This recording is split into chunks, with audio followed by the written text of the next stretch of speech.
ভারতীয় এমন একটা উদাহরণ দেখাতে পারবে, তাদের দেশের মুখে আছে।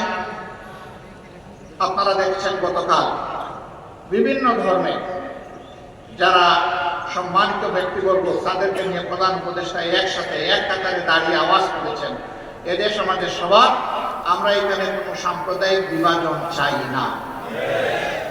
আমরা ধন্যবাদ জানাই আমাদের প্রধান উপদেষ্টাকে তার এই মহৎ উদ্যোগ নেওয়ার জন্য।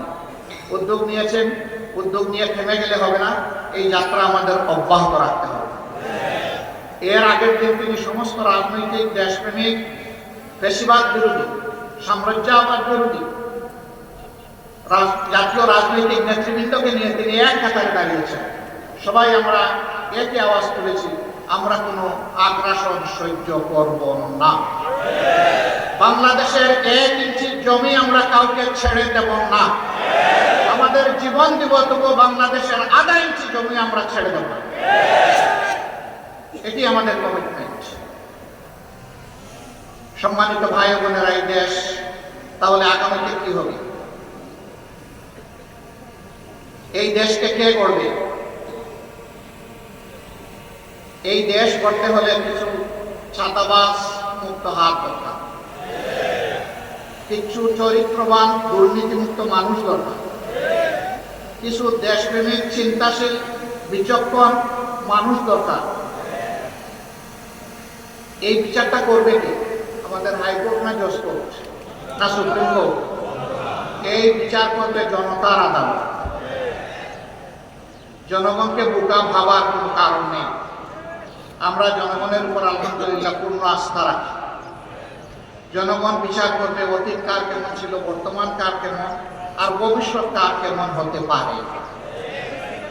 অতীত, বর্তমান এবং ভবিষ্যৎ বিবেচনায় জনগণ সিদ্ধান্ত নেবে। আমরা সেই সিদ্ধান্তের অপেক্ষায়। তাহলে সিদ্ধান্তটা আসবে কিভাবে? অবশ্যই নির্বাচনের মধ্য দিয়ে। সেই নির্বাচন হতে হবে সুষ্ঠু, অবাধ এবং গ্রহণযোগ্য।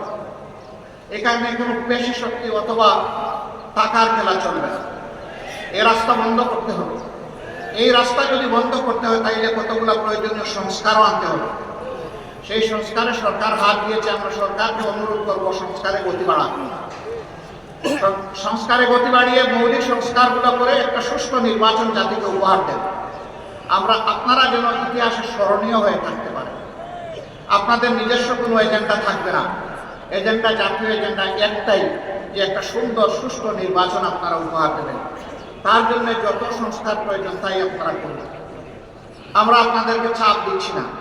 আবার অনুরোধ করব, আপনারা মূল্যবান সময়টাকে নষ্ট করে দীর্ঘায়িত করবেন না।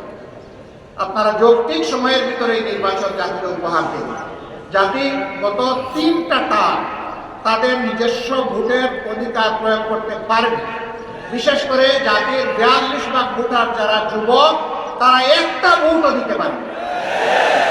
আমরা আমাদের যুবকদের হাত ধরে, যুবকদের বুক চিতিয়ে যুদ্ধ করা এবং রক্তের বিনিময়ে এই স্বাধীন পরিবেশ পেয়েছি। আমরা চাই আগামীতে তারা শুধু ভোট দেবে না, তারা জাতিকে নেতৃত্বও দিবে ইনশাআল্লাহ। আমরা একটা যুব সমৃদ্ধ বাংলাদেশ গঠন করতে চাই। আমরা আমাদের যুবকদের হাতকে বেকারের হাত হিসাবে দেখতে চাই না। আমরা আমাদের যুবকদের হাতকে উন্নয়নের হাত হিসাবে দেখতে চাই, কর্মীর হাত হিসাবে দেখতে চাই, দেশপ্রেমিকের হাত হিসাবে দেখতে চাই, জনতার পাশে দাঁড়ানো হিমালয় পর্বতের মতো শক্তি হিসাবে দেখতে চাই।